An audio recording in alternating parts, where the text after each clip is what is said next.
Every 40 seconds, a child vanishes in the United States. 40 seconds, and somewhere, another child disappears. Each year, nearly 840,000 children are reported missing in America. That's more than the population of some entire cities. Today, when a child is kidnapped, the FBI mobilizes within hours. But it wasn't always this way.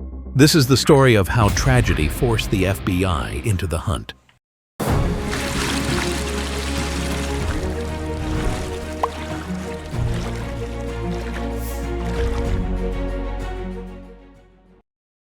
It all started with America's most beloved man, Charles Lindbergh. He was a pilot who flew solo across the Atlantic Ocean in 1927.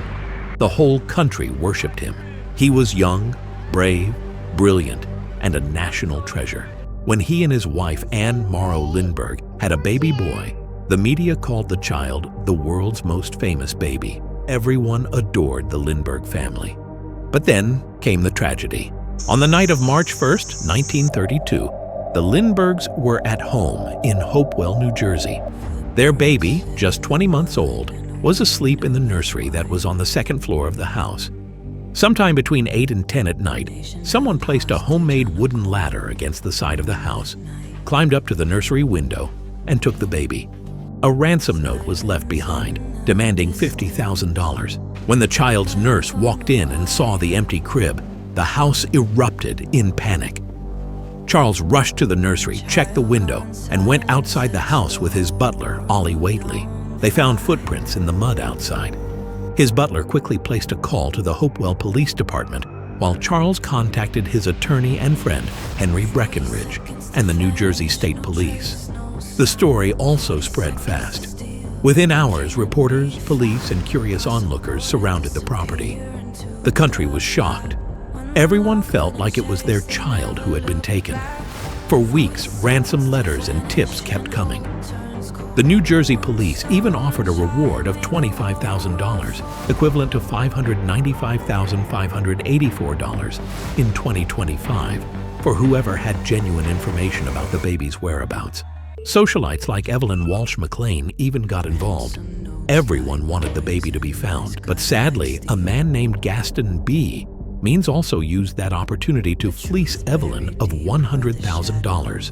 Although he was later arrested for embezzlement, it made everyone cautious of the people dishing out information. But here's where things got worse. Because the law saw kidnapping as a local crime, every police department tried to take charge. They clashed, wasted time, and got nowhere. The FBI couldn't step in because it wasn't in its jurisdiction. The Lindberghs, on the other hand, followed every instruction, desperate to get their baby back. They even paid the ransom to a man who called himself John, but the baby never returned. 10 weeks later, on May 12, 1932, a truck driver passing through a wooded area just a few miles from the Lindbergh home found something horrifying: the small body of a child, badly decomposed. It was the Lindbergh baby. He had been dead since the night of the kidnapping. That discovery broke the nation's heart. Imagine the most loved baby in America, gone like that. The grief turned into rage. People wanted justice. They wanted laws that would never let something like that happen again. And that's how the Federal Kidnapping Act of 1932, also known as the Lindbergh Law, came to life. It gave the FBI the power to investigate kidnappings that crossed state lines. No more hiding behind borders. From that moment on, kidnappers would face the full force of the federal government.